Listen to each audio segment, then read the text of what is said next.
Olá, aqui é a doutora Mariana Maia e este é o Papo Legal com a Advogada. Hoje eu quero falar um pouco sobre divórcio e os passos iniciais. Talvez você ainda está pensando em divorciar, não tem certeza ainda, está pensativa, mas decidiu procurar aqui no YouTube algumas dicas. E aí, e se eu decidir realmente divorciar, por onde eu começo? Como que funciona essa história de divórcio? Eu vou te falar brevemente sobre algumas dicas e também sobre algumas regras do nosso ordenamento jurídico a respeito do divórcio. A primeira dica é você sempre se preparar em relação às provas que você pode ter.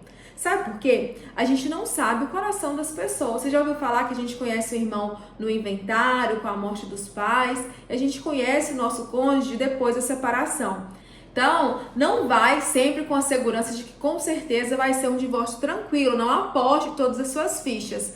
Para isso, tenha sempre provas em seu favor. O que são essas provas? Se vocês têm imóveis, se ele tem altos rendimentos, se vocês têm um valor em conta que está só no nome dele ou só no nome dela, faça provas disso. Aproveite o momento que vocês ainda estão juntos para que você possa reunir essas provas, autenticar esses documentos, ter uma cópia ou tirar uma foto e guardar para mostrar para o seu advogado ou para a sua advogada.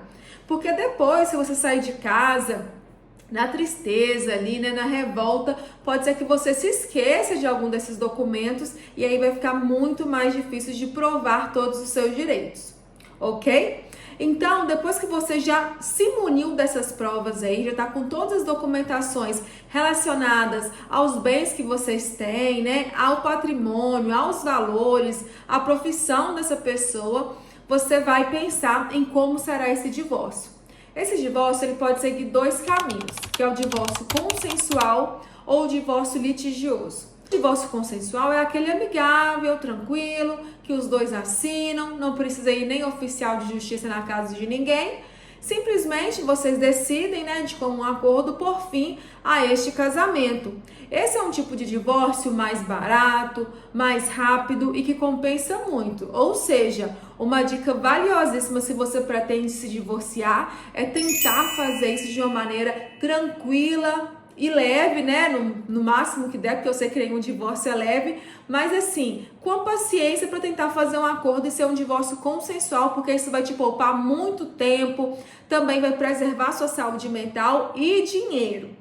Agora, se essa pessoa não aceita assinar a minuta, não quer dar uma pensão justa para os filhos, está escondendo o patrimônio e mesmo depois de várias conversas você percebe que essa pessoa não está considerando os seus direitos, aí vai ter que ser um divórcio litigioso, que é um divórcio na justiça em que um dos cônjuges processa o outro mesmo para que ele apresente a sua defesa. Esse tipo de processo é um pouco mais demorado e pode ser mais caro porque tem mais etapas, tem audiências, às vezes houve testemunhas, mas não desanime, mesmo diante do divórcio litigioso, mesmo se a pessoa fala que não quer divorciar, se você está decidido ou decidida a finalizar esse relacionamento, é só procurar uma advogada que você vai formalizar isso, tá bom? Então a primeira coisa é saber se seu divórcio é consensual, amigável ou litigioso. Você também vai pensar em alguns pontos, que são, primeiro, tem filhos menores? Se tem filhos menores, esses filhos vão ficar com quem?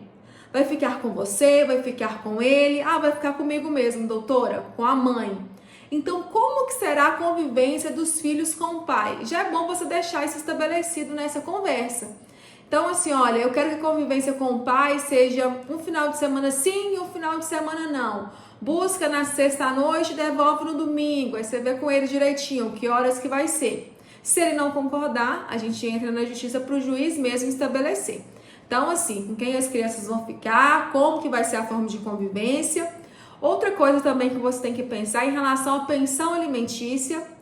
Esse valor da pensão alimentícia ele tem que ser ajustado ao patamar de vida, né, ao patrimônio, aí, ao salário desse pai ou dessa mãe que não vai morar com as crianças. Eu posso fazer um vídeo específico sobre pensão alimentícia, mas você já pode conversar sobre isso. Você vai reunir ali uma tabela com todas as despesas fixas da criança, entender que geralmente divide por 2, né, a depender da possibilidade financeira de cada um, e aí vocês vão tentar definir um valor de pensão alimentícia. Geralmente, quando se tem um filho, é 30% do salário, e quando tem dois, 40%, mas isso pode ser relativo e vocês podem conversar a respeito disso, tá? Resolveu a parte mais importante, que é a parte dos filhos, vocês chegaram no parâmetro, ou mesmo se você não chegou no acordo, você sabe o que conversar com o advogado para vocês solicitarem isso no processo, você vai para uma parte muito importante também, que é o patrimônio adquirido.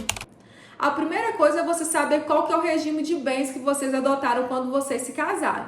Você vai pegar a sua certidão de casamento e analisar ali. Geralmente, as pessoas se casam no regime da comunhão parcial de bens, que é aquele regime que tudo que vocês adquiriram durante o casamento vai ser dividido por 2 e o que foi adquirido antes não entra. Então, se você está nesse regime, você vai elencar ali, fazer uma lista. Olha, a gente adquiriu um apartamento e uma moto. Essa moto está no nome dele, então já tira foto do documento. E temos um apartamento. Então, vocês vão tentar, resolver. Olha, como é que vai fazer? Nós vamos vender o apartamento e dividir a metade? Ou eu posso comprar só a parte do apartamento e eu bater no valor da moto? Então, colocar todo o patrimônio. Se você tem dúvidas sobre o patrimônio, se ele está omitindo também esse patrimônio aí de você, é muito importante que você faça essas provas, porque aí, se ele não colaborar, você tem que pedir a ajuda de uma advogada para fazer várias pesquisas e localizar esses bens. Compreende? Então, feita a conversa sobre a partilha, elencou os bens que têm que ser partilhados, a pensão das crianças, a guarda das crianças. Aí você também vai pensar a respeito da sua necessidade.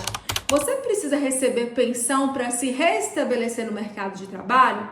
Se você é uma mãe que já está trabalhando há muito tempo, tem trabalho com carteira assinada, tem uma renda aí que dá para se manter, não tem por que você pedir pensão. Agora, se você foi casado durante muito tempo e ficou ali em casa, cuidando da casa, dos filhos, tem muito tempo que não trabalha de carteira assinada, não está com escolaridade legal ou também está sofrendo aí problemas de saúde, você pode pedir pensão para si. Que ele também pague pensão para você ou de maneira vitalícia ou durante um tempo. Aí você vai avaliar dentro da sua necessidade. Não pense que isso é tirar proveito. Nem você que é homem que está vendo esse vídeo pense que isso é ajudar a pessoa, não. É simplesmente uma forma de indenizar pelo tempo juntos, que ela se dedicou de outra maneira ali na família. Agora, se essa mulher, se o seu cônjuge, ele tem condições de se manter, tem como trabalhar, é uma pessoa jovem, não tem por que ter a pensão. E também um dos últimos pontos é saber se você vai querer voltar a usar o nome de solteira ou o nome de solteiro, que hoje em dia também os homens mudam o nome quando se casam, se eles assim pretendem. E aí, quando você tiver um rascunho sobre tudo isso, guarda dos filhos, pensão, divórcio, partilha, o nome, você consegue procurar um advogado com as provas, isso vai facilitar muito mais o seu processo. Se você está pensando em se divorciar, então, primeiro veja se o seu parceiro é alguém que te permite conversar e ter um acordo amigável. Se você acha que não vai ter como, já procura um advogado para vocês elaborarem um processo litigioso.